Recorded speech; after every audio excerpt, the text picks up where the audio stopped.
இயேசு ஜீவிக்கிறார். சுவிசேஷ ஊழியம் வழங்கும் ஜீவ வார்த்தைகள். பிரியமானவர்களே, ஆண்டவர் இயேசு கிறிஸ்து நாமத்தில் உங்களை யாவரையும் அன்போடு வாழ்த்தி வரவேற்கிறோம். இயேசு ஜீவிக்கிறார் ஊழியத்தின் சார்பாக ஜீவ வார்த்தைகள் நிகழ்ச்சிக்கு வந்து உங்களை கர்த்தர் ஆசீர்வதிப்பாராக. ஒவ்வொரு வாரமும் இதே நேரத்தில் இந்த வார்த்தைகளை கேளுங்கள், அநேகரை கேட்க செய்யுங்கள். ஒளித்தில் பயன்படுத்த விரும்பினாலும் எங்களுடைய வெளியீடுகள் தேவையானாலும் எங்களுடைய தொடர்புகள் நாம் ஒருமித்த நாமத்தை உயர்த்துவோமாக. இதனால தேவன் நமக்கு தருகிற வார்த்தையை நான் வாசிக்கிறேன், ஜெபத்துடன் கேளுங்கள். 1 சாமுவேல் 13ஆம் அதிகாரம் 13ஆம் வசனம். சாமுவேல் சவுலை பார்த்து, புத்தியீனமாய் செய்தீர், உம்முடைய தேவனாய் கர்த்தர் உமக்கு விதித்த கட்டளையை கை கொள்ளாமற் போனீர். மற்றபடி கர்த்தர் இஸ்ரவேலின் மேல் உம்முடைய ராஜ்யபாரத்தை என்றைக்கும் ஸ்திரப்படுத்துவார். சாமுவேல் சவுலை பார்த்து புத்தியீனமாய் செய்தீர் என்று சொல்கிறார். புத்தியீனமாய் செய்தீர். என்ன காரியத்தை சவுல் புத்தியீனமாய் செய்திருக்கிறான்? இந்த சவுல் யார், அவனுடைய அனுபவம் என்ன என்பதை வேதத்தில் நாம் வாசிக்கும் போது தேவனால் தெரிந்து கொள்ளப்பட்ட ஒரு மகன் என்பதை நாம் அறிகிறோம். ஜனங்கள் எல்லாரும் எல்லா தேசத்தில் இருக்கிற மாதிரி எங்களுக்கும் ஒரு ராஜா வேணும் அப்படின்னு சொல்லி கொண்டிருக்கிறாங்க. அப்படிப்பட்ட சமயத்தில் கழுதை தேடி போன சவுலை கர்த்தர் சாமுவேலிடத்திலே கொண்டு வருகிறார்.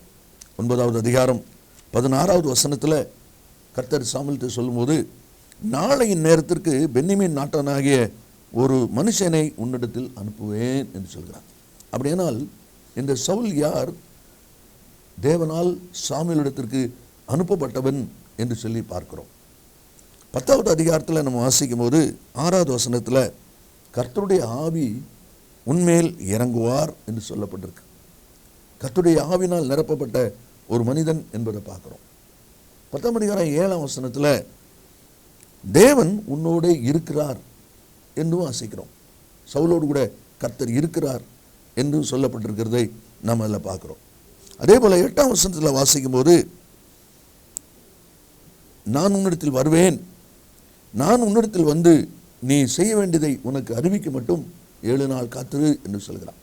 இந்த வார்த்தையெல்லாம் நம்ம வாசிக்கும் போது இந்த சவுலோடு கூட கர்த்தர் இருக்கிறார் என்பதை நாம் அதில் பார்க்கிறோம். கர்த்தருடைய ஆவியானவர் கூட இருக்கிறார் என்பதை நாம் அதில் பார்க்கிறோம். இப்படிப்பட்ட ஒரு மனிதனை பார்த்து சாமுவேல் சொல்லுகிறார், நீர் புத்தியீனமாய் செய்தீர். என்ன புத்தியீனமான காரியம் இங்கே நடந்திருக்கிறது என்பதை தான் இன்றைக்கி நம்ம சிந்திக்க போகிறோம். என்னென்றால், நாம் செய்கிற காரியம் நமக்கு சரியாகவே இருக்கிறது. உங்களுடைய வாழ்க்கையை யோசித்து பாருங்கள். அநேக சமயங்களிலே மனுஷனுடைய வாழ்க்கையில் இருக்கிற பிரச்சனை இதுதான். குடும்பத்திலையும் அதுதான். கணவன் நான் சொன்னது சரிங்கிறார், மனைவி நான் சொன்னது சரிங்கிறாங்க, பெற்றோர் அவங்கள சொல்கிறாங்க, பிள்ளைகள் அவங்க. அப்போ எல்லாரும் சரி பண்ண தப்பு தான் யார் பண்ணுறா? எங்கே தான் தவறு வருது? அது அறியணும் இல்லையா? அதை தான் இங்கே நம்ம பார்க்க போகிறோம்.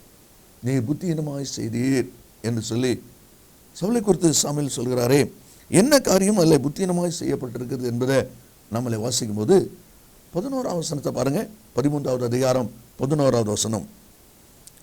நீர் செய்தது என்ன என்று சாமுவேல் கேட்டதற்கு சவுல் சொல்கிற பதில், ஜனங்கள் என்னை விட்டு சிதறி போகிறதையும், முதலாவது. 2வது, குறித்த நாட்களின் திட்டத்திலே நீர் வராததையும். 3வது, பெலிஸ்தர் மிக்மாஸிலே கூடி வந்திருக்கிறதையும் நான் கண்டபடியினாலே என்று சொல்லி அந்த வார்த்தை சொல்வதை நாம் அதில் பார்க்கிறோம். இதில் 3 அனுபவங்கள் இருக்கு.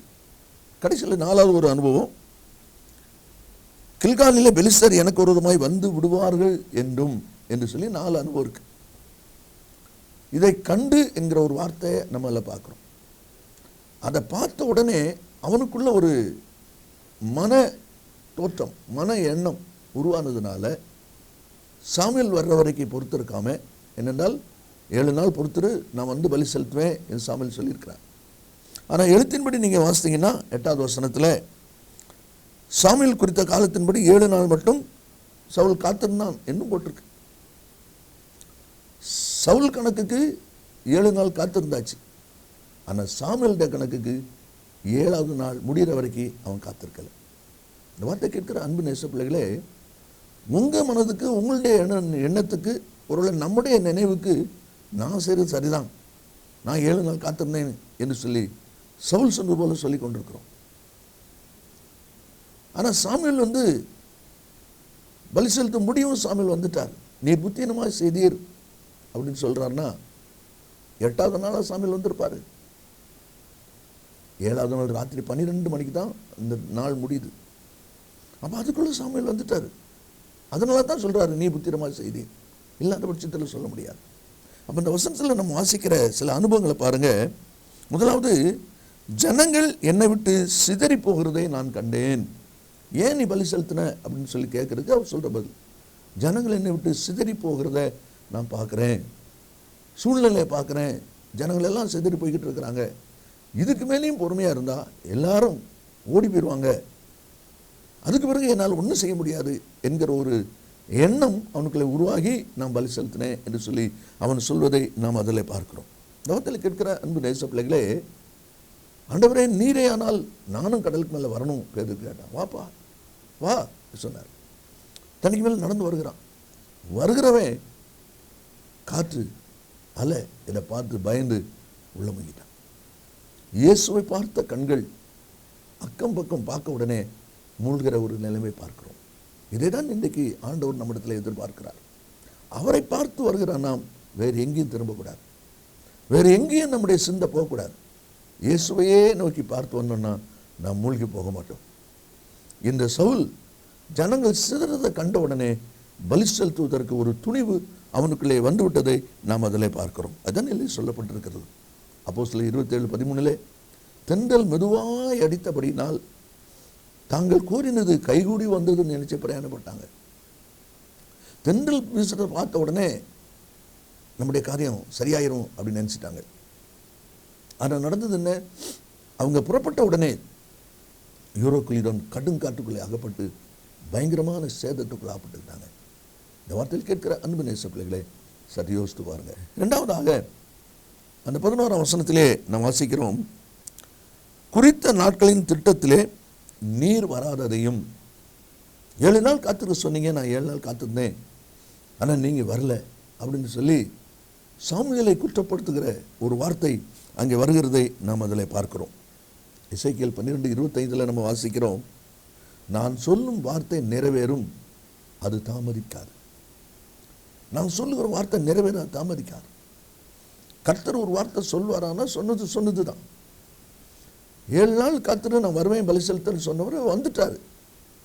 அவர் கரெக்டாக வரலன்னா கேட்க முடியாது, இனி எப்படி பலி செலுத்துவேன். ஆனால் இவன் பார்க்குற சூழ்நிலையில் ஜனங்களுடைய காரியங்களை பார்க்கறதுல ஒரு துணிவு உண்டு தான் அவன் பலி செலுத்தினான் என்பதை நாம் அதில் வாசிக்கிறோம். அதனால் சொல்லப்பட்டிருக்கிறது. சங்கீத புஸ்தகம் 41 வாசிக்கிறோம், கர்த்தருக்காக பொறுமையுடன் காத்திருந்தேன், அவர் என்னிடமாய் சாய்ந்து என் கூப்பிடுதலை கேட்டார். அப்போ என்னிடத்தில் சாயும் வரைக்கும் நான் பொறுமையாக இருக்கணும். அதுதான் தேவன் நம்மிடத்தில் எதிர்பார்க்கிறார். அந்த 7 நாள் முடியணும். முடிஞ்ச பிறகு நீ பலி செலுத்தலாம். சாமுவேல் உன்கிட்ட கேட்க முடியாது, எப்படி நீ பலி செலுத்துவ கேட்க முடியாது. அப்படி கேட்டானா சாமுவேல் சரி தப்பு. இப்போ சாமுவேல் குறிப்பிட்ட டைமில் வந்துட்டார, அப்போ நீ அவசரப்பட்டதையே யோசித்து பாருங்க.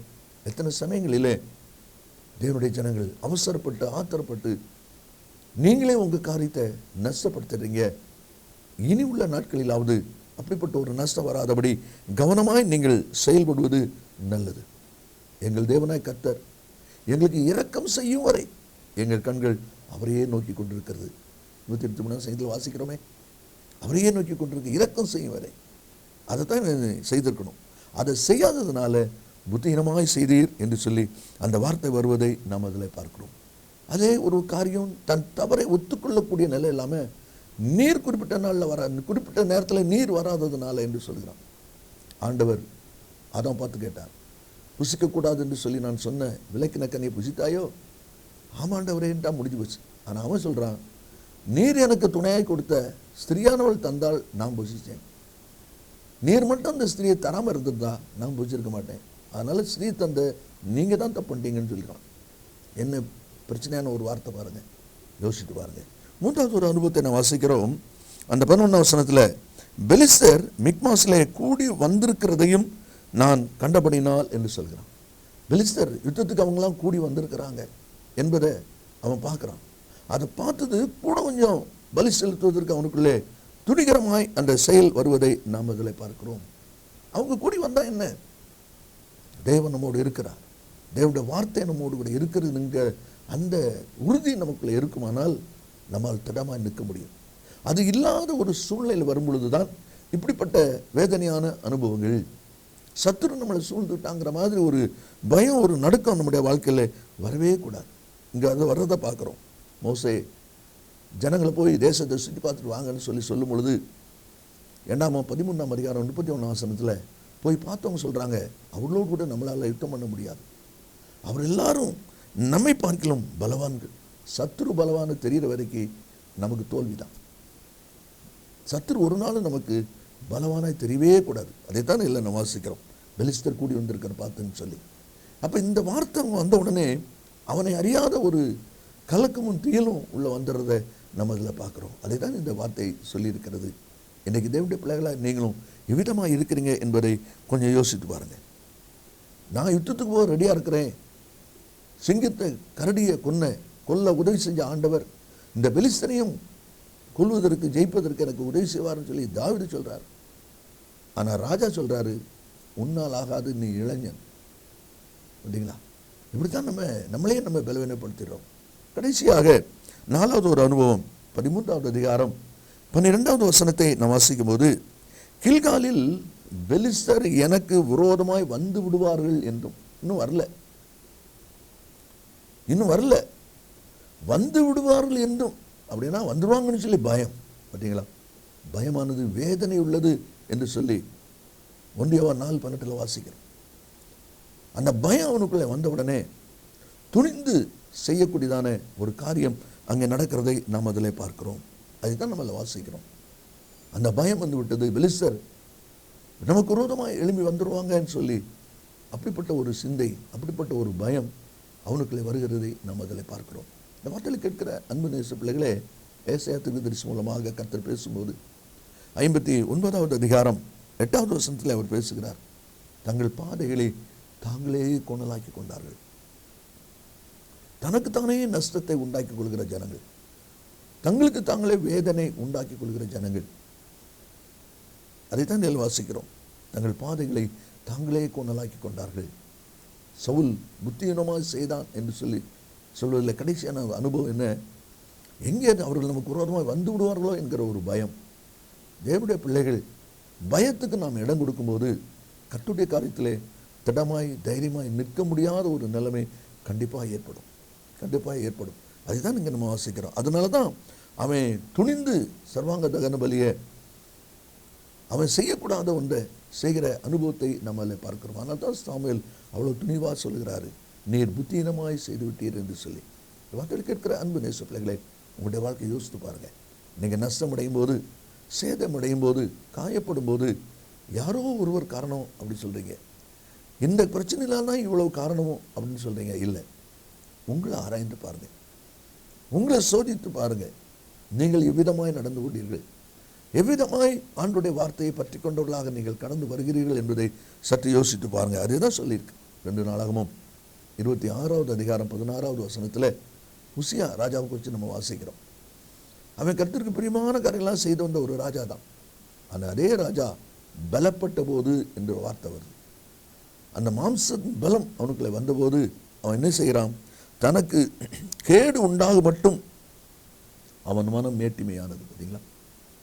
தனக்கு கேடு உண்டாக மட்டும் அவன் மனம் மேட்டிமையானது. காரணம் பலப்பட்ட போது. தேவனுடைய பிள்ளைகளை நாமும் கர்த்தரை சார்ந்து அவருடைய வார்த்தை சார்ந்து நாம் நிற்கும்படி அழைக்கப்பட்டிருக்குமே ஒழிய அதை தாண்டி செயல்பட நம்மை ஒப்பு கொடுப்போமானால் நிச்சயமாய் ஒரு காரணமில்லாத காயத்திலே நாம் சிக்கிக்கொள்ள வேண்டியதாக இருக்கும். சாமுவேல் சவுலை பார்த்து சொல்கிறாரு, நீர் புத்தியீனமாய் செய்தீர். என்ன அனுபவங்கள்? அதில் 4 காரியம் வரிசையாக சொல்லப்பட்டிருக்கிறது. ஜனங்கள் செதறி போயிடுவாங்கங்கிற ஒரு எண்ணம் அவனுக்குள்ள வந்ததுனால பலி செலுத்த நான் துணிஞ்சிட்டேன் என்று சொல்கிறார். அது மட்டுமல்ல, குறித்த நாள் திட்டத்தில் நீர் வரலன்னு சொல்லி சாமுவேலை குற்றப்படுத்துகிற ஒரு அனுபவம் அதில் இருக்கிறதை நாம் அதில் பார்க்கிறோம். அதே போல் பெலிஸ்தர் கூடி வந்திருக்கிறது நான் பார்த்த உடனே எனக்கு பயம் வந்துட்டுது. அந்த பயத்தில் பலி செலுத்துவதற்கு நான் துணி கொண்டேன் என்று சொல்கிறார். அது மட்டும் இல்லை, கடைசியில் வாசிக்கிறோம், பெலிஸ்தர் எனக்கு விரோதமாய் வந்து விடுவார்கள் என்று சொல்லி இன்னும் வரல, வந்து விடுவார்கள் இருக்கிற ஒரு பயம் வந்ததுனால நான் துணிச்சிட்டேன்னு சொல்றாரு. இந்த வார்த்தையில் கேட்கிற அன்பு நேச பிள்ளைகளே, உங்களுடைய வாழ்க்கையை யோசிச்சுட்டு பாருங்க. நீங்க புத்தியாய் நடந்து கொள்கிறீர்களா அல்லது புத்தியீனமாய் நடந்து கொள்றீங்களா? கொஞ்சம் யோசித்து பாருங்க. நாம் ஜெபிப்போமா? இயேசு சீக்கிரம் வரப்போகிறார். நல்ல பிதாவே என்று துதிக்கிறோம். உங்களுடைய வார்த்தை ஆமென்றும் ஆமெனும் இருப்பதற்காக ஸ்தோத்திரம். இந்த வார்த்தை கேட்கிற ஒவ்வொரு பிள்ளைகளும் புத்தியாய் நடந்து கொள்ள கர்த்தர் உதவி செய்வீராக. அந்த தீர்மானத்தோடு செயல்பட உதவி செய்வீராக. கர்த்தர் இயேசுவின் நாமத்தில் பிதாவே, ஆமென் ஆமென். கர்த்தர் உங்களை ஆசீர்வதிப்பாராக. ஆமென். மேலும் விவரங்களுக்கும் உங்கள் ஜெப தேவைகளுக்கும் நீங்கள் எங்களோடு தொடர்பு கொள்ள வேண்டிய முகவரி ஜீசஸ் லிவ்ஸ் காஸ்பல் மினிஸ்ட்ரீஸ், சகோதரர் John M Jeyaraj, 123A Dohnavur road, Mavadi, Nellai மாவட்டம், தென்னிந்தியா 627107. செல்போன் 9443113292.